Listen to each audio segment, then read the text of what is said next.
मैंने जो कोशिश स्टार्ट की थी आप लोगों की हेल्प में, उसमें एक और नारी शक्ति हमारी जुड़ गई है। आपकी पब्लिक मनी है, आपका पैसा कहीं पे भी कोई भी मार नहीं सकता। बिल्डर जो है पैसा देने के लिए एग्री कर गया, पढ़ करके साइन करें, सोच समझ के साइन करें। ग्रुप अगर हम कंप्लेन फाइल करेंगे तो वो बहुत इफेक्टिव होगी और स्पीडी रेमेडी होगी। उसने आपसे पैसे ले लिए, कंस्ट्रक्शन में पैसे नहीं लगाया, it is the fault of the builder, he has to return you the entire amount.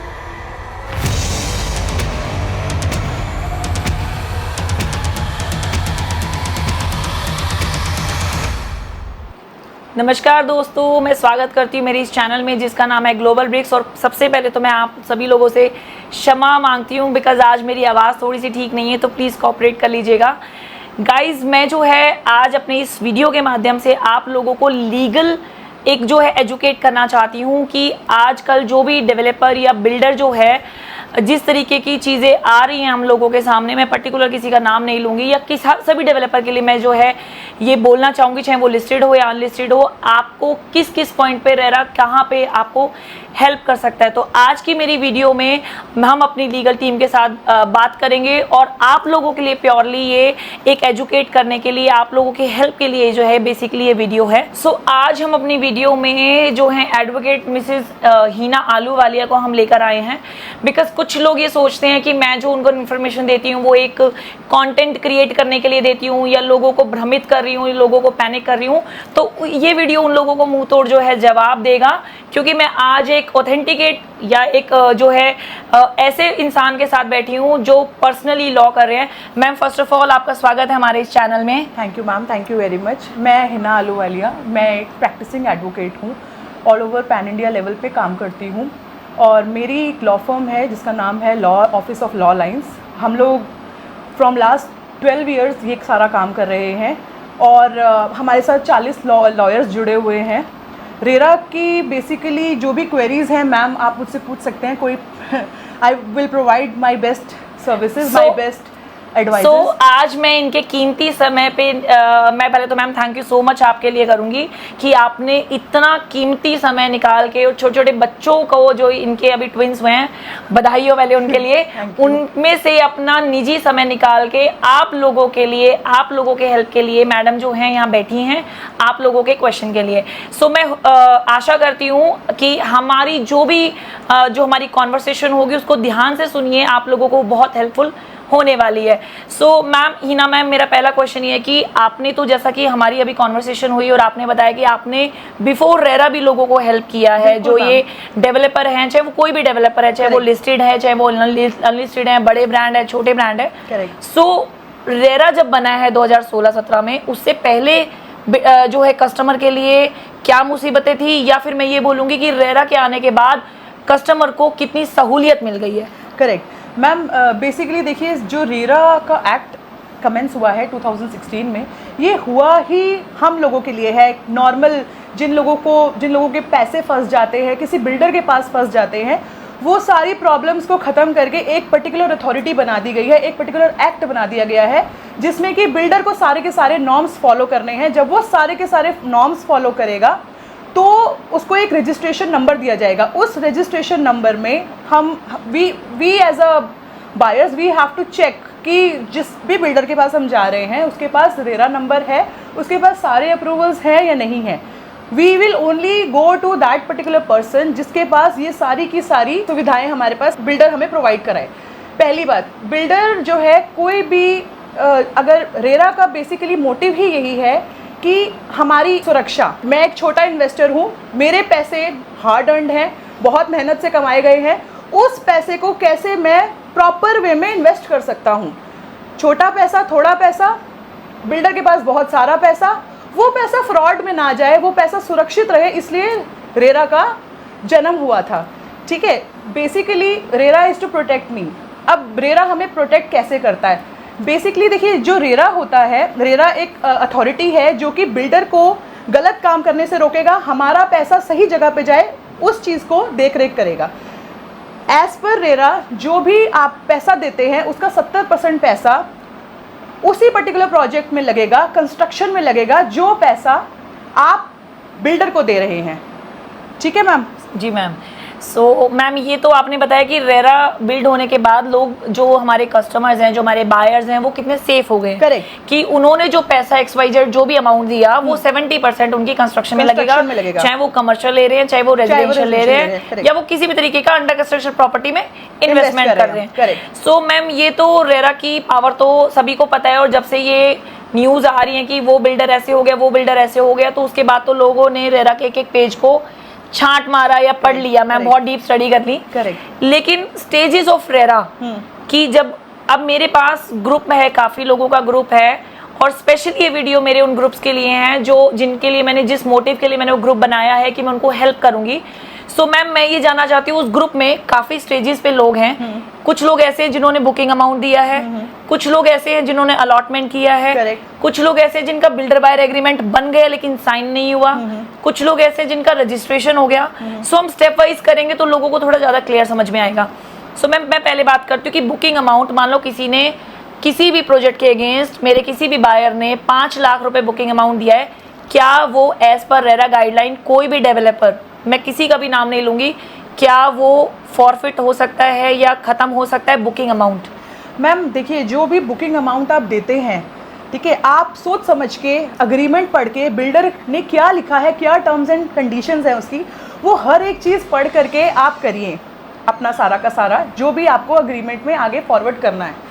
आप बीइंग अ एजुकेटेड पर्सन, आप उस पर्टिकुलर एग्रीमेंट को किसी भी लीगल प्रैक्टिशनर से वेट करवा सकते हैं।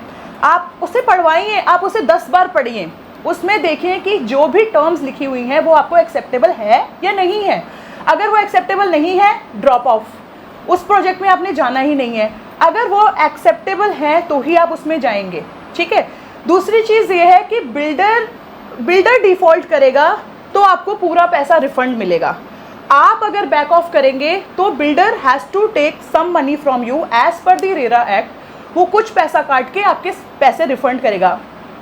डिपेंड्स ऑन कि आपने कितना पैसा दिया हुआ है, कितना आपका टोटल सेल कंसिडरेशन है, कितना आप आगे क्या करेंगे उसका, मतलब अगर वो प्रॉब्लम आप कर रहे हैं तो। अगर बिल्डर कोई प्रॉब्लम क्रिएट कर रहा है, बिल्डर की कोई प्रॉब्लम हुई है, बिल्डर डिफ़ॉल्ट कर रहा है, वो कंस्ट्रक्शन नहीं कर रहा है टाइमली, उसने आपसे पैसे ले लिए, कंस्ट्रक्शन में पैसे नहीं लगाया, it is the fault of the builder, he has to return you the entire amount.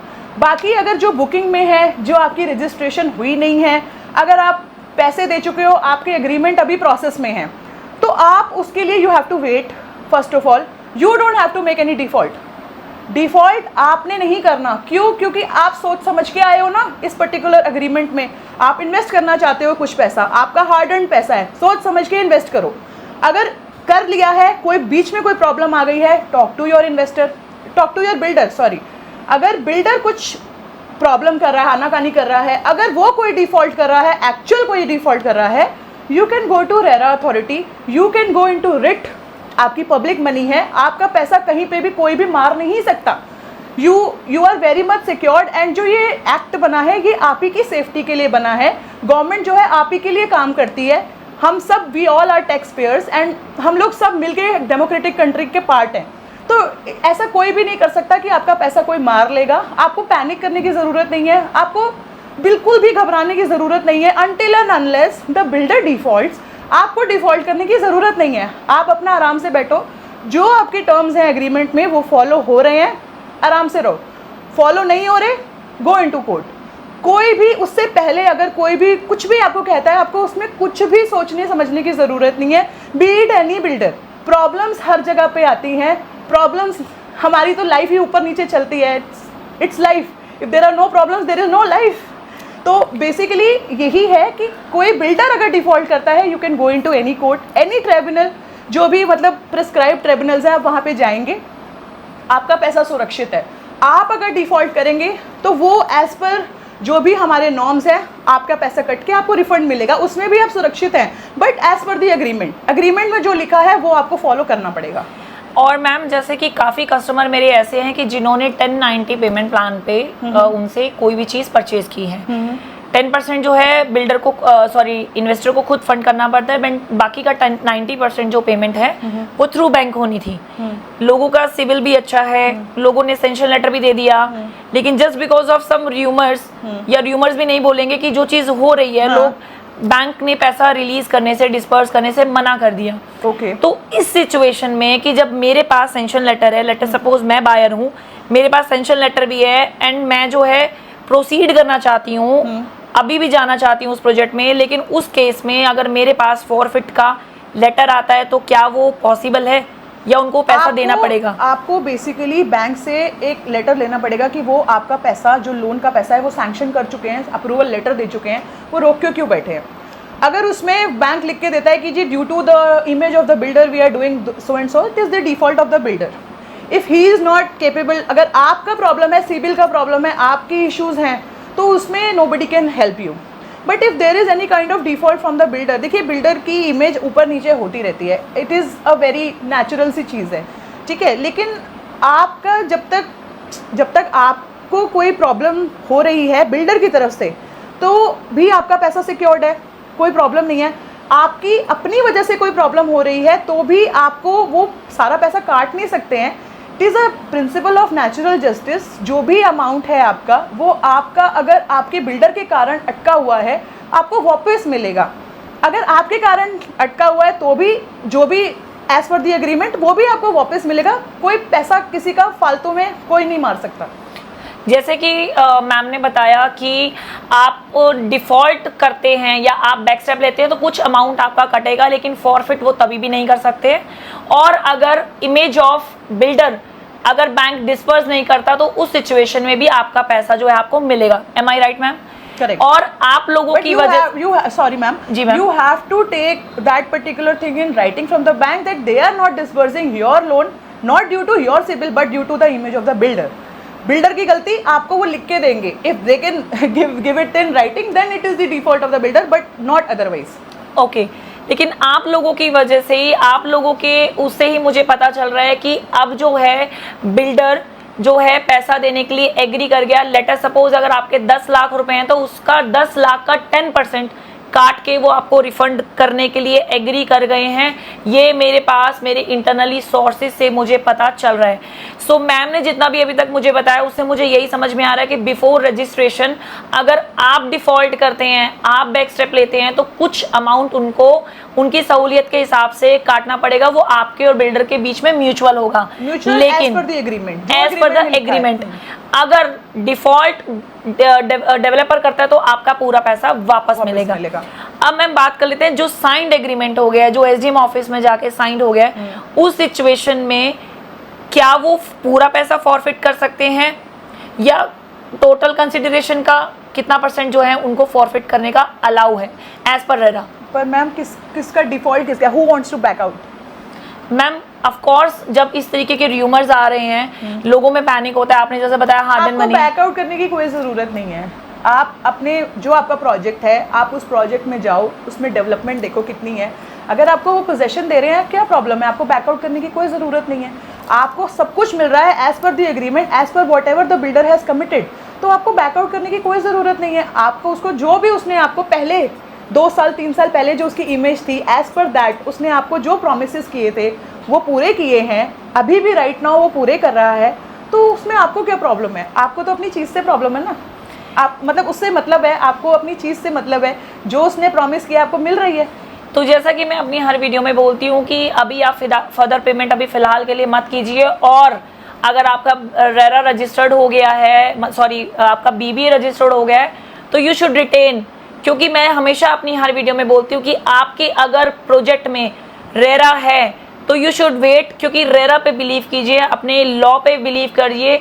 If any case अगर वो कुछ भी वर्स्ट सिचुएशन में अगर कोई भी बिल्डर उसको पूरा नहीं कर पाता तो डेफिनेटली रेरा वहाँ पे अपना इन्वॉल्वमेंट दिखाएगा और किसी को जो है वो कोई और बिल्डर उसको टेक ओवर करेगा। ये कोलैब में आपको अपना प्रोजेक्ट ज़रूर मिलेगा, चाहे 1 साल की बजाय 1.5 साल में मिले, बट मिलेगा ज़रूर।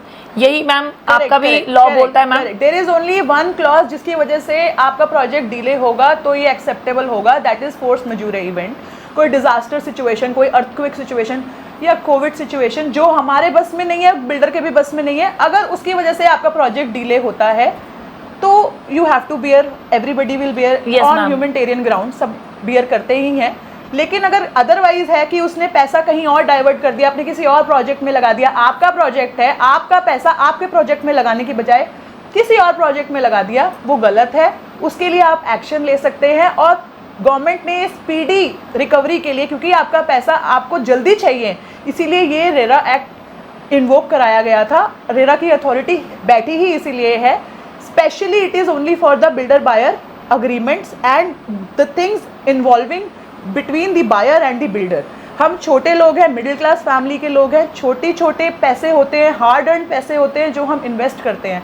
Obviously we can not wait for anything, they can be any emergency. हमारे घर में कोई सिचुएशन है, गवर्नमेंट कहती है कि आप मरते दम तक थोड़ी ना केस फाइट करते रहोगे, आपको एक स्पीडी रेमेडी दी गई है जिसके लिए आप you are very much safe. आप कोई पैसा हवा में नहीं दे रहे हो, आप अग्रीमेंट कर रहे हो, प्रॉपर गवर्नमेंट का अग्रीमेंट है। आपको हो सकता है थोड़ा टाइम लगेगा, लेकिन पैसा आपको मिल जाएगा as per law, as per your agreement. और आप अग्रीमेंट जो है, मैं दोबारा बोलूँगी, पढ़ करके साइन करें, सोच समझ के साइन करें। You are very much educated, हर 4 लोगों से राय लेकर के साइन करें। अगर आपको लगता है कि उसमें कोई भी प्रॉब्लम है, अग्रीमेंट में ये चीज़ नहीं है, ये चीज़ होनी चाहिए, या मुझे ये चीज़ एक्सेप्टेबल नहीं है, आप मत जाओ उसके साथ, आप पीछे हो जाओ, बैकआउट कर जाओ। बहुत सारी इन्वेस्टमेंट अपॉर्चुनिटीज़ हैं, बहुत सारी और चीज़ें, आप उसमें चले जाओ, but don't go into all these things. अगर आपको पूरा का पूरा एक्सेप्टेबल है, आपका पैसा कहीं नहीं जाएगा। अगर बिल्डर डिफ़ॉल्ट करता है तो बिल्डर डिफ़ॉल्ट पैसा आपका जो पैसा है वो, प्लस उसके ऊपर इंटरेस्ट, प्लस उसके ऊपर कॉम्पनसेशन भी आपको देगा। लेकिन आपको डिफ़ॉल्ट करने की क्या ज़रूरत है, क्योंकि आप सोच समझ के उस पर्टिकुलर एग्रीमेंट में एंटर हो रहे हो। ओके मैम, चलो ये तो हो गया कि मैम हमारे कस्टमर्स या हमारे व्यूवर्स या हमारे बायर्स कितने सेफ हैं। अब मुझे लगता है आज की वीडियो के बाद डेफिनेटली उनमें थोड़ी सी पैनिक वाली जो सिचुएशन है वो कम होगी, क्योंकि मैं अपनी वीडियोस में दिखाती रहती हूँ कि कंस्ट्रक्शन चल रही है और रेरा है तो आपको डरने की ज़रूरत नहीं है। लेकिन ये जो फिलहाल आज हमने वीडियो बनाया वो उसके लिए जो मिडल में है, जिन्होंने भी सिर्फ बुकिंग अमाउंट दिया, तो उसके लिए बेसिकली ये वीडियो है। और आफ्टर एग्रीमेंट के लिए भी स्पेशली सारी कैटेगरी को जो है मैंने यहाँ पे रिजॉल्व करने की कोशिश करी, इंक्लूड करने की कोशिश की है। मैम मेरा नेक्स्ट क्वेश्चन है कि अगर मान लो इसके बाद भी मेरा कोई बायर का विश्वास उठ गया किसी भी डेवलपर पे, चाहे वो लिस्टेड हो अनलिस्टेड हो, तो उसको अप्लाई कैसे करना चाहिए रेरा में? क्या वो खुद भी लड़ सकता है या उसको कोई लीगल टीम को असिस्ट करना पड़ेगा या हायर करना पड़ेगा? कैसे मैम, आप क्या सजेशन देते हैं? देखिए मैम, अगर आपका कोई बिल्डर आपका ट्रस्ट तोड़ देता है तो वो आपकी पर्सनल इश्यूज़ हैं। अगर वो आपका अग्रीमेंट तोड़ देता है उसमें आप कोर्ट में जा सकते हैं। लेकिन अगर आपके माइंड में कोई इशू है, वो बिल्डर की प्रॉब्लम नहीं है, क्योंकि बिल्डर अपना काम एज़ पर एग्रीमेंट कर रहा है। अगर बिल्डर अपना काम एज़ पर एग्रीमेंट कर रहा है तो आपको चिंता करने की ज़रूरत नहीं है।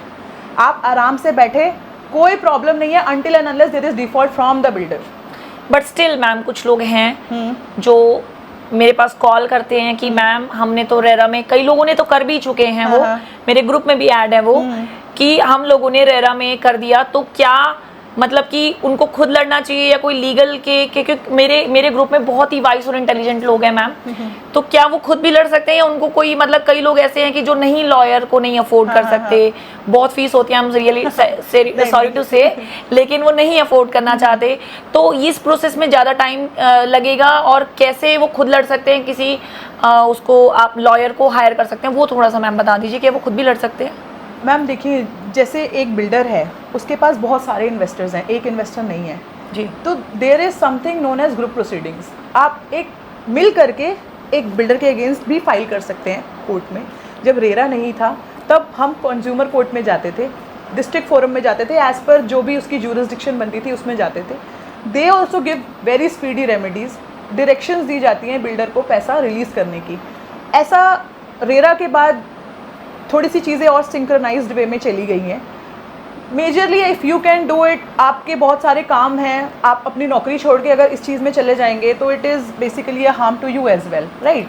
और मैम एक चीज़ सॉरी मैं आपको रोक रही हूँ बस, क्योंकि ये क्वेश्चन इसमें से निकल के आया है कि मेरा जो ग्रुप बनाने का मोटो है, काफ़ी लोगों को लगता है, जो नेगेटिव लोग हैं उनको लगता है कि मैं एक अपॉर्चुनिस्ट हूँ या मैंने अपना उनको ग्रैब करने के लिए ग्रुप बनाया है। लेकिन मैं आज ओपनली यूट्यूब में बता देती हूँ, मेरा वो ग्रुप बनाने का रीज़न ये था कि जब नंबर ऑफ पीपल्स उस ग्रुप में ऐड हो जाएंगे तो क्या हम ग्रुप जो आपने बोला कंप्लेन फाइल करेंगे तो उसका क्या जल्दी रिजल्ट आता है। एग्जैक्टली जो ग्रुप प्रोसीडिंग, तो दिस इज द आंसर उन लोगों के लिए जो कहते हैं कि मैं अपॉर्चुनिस्ट हूँ, ये मेरा रीजन यही था। तो मैम ये बताएंगे कि तो मैम कैसे हम प्रोसेस कर सकते हैं जो लोग मेरे पास आएंगे ग्रुप कंप्लेन के लिए, तो उसके लिए हम क्या जो है प्रोसेस कर सकते हैं? मैम देखिए, जैसे ग्रुप प्रोसीडिंग्स होती है उसमें खर्चा इतना ज़्यादा नहीं होता। खर्चा जो मिनिमम फीस होती है, लॉयर घोड़ा घास से तो यारी करेगा नहीं। जी मैम, बिल्कुल। तो बेसिकली आपकी मिनिमम फीस होती है। हम लोग we cooperate with you on every aspect. It is not about money, it is about social thing also. जी मैम। कोई आपके पैसे आज मार के चला जाएगा, कल को 10 लोगों के और मारेगा, 100 लोगों के और मारेगा।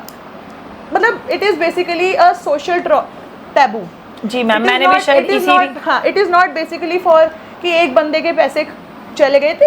Everybody has their hard earn money, 1 rupee, 1 crore, whatever money, सबके पैसे मेहनत से कमाए जाते हैं। हम सुबह निकलते हैं, शाम को घर में आते हैं।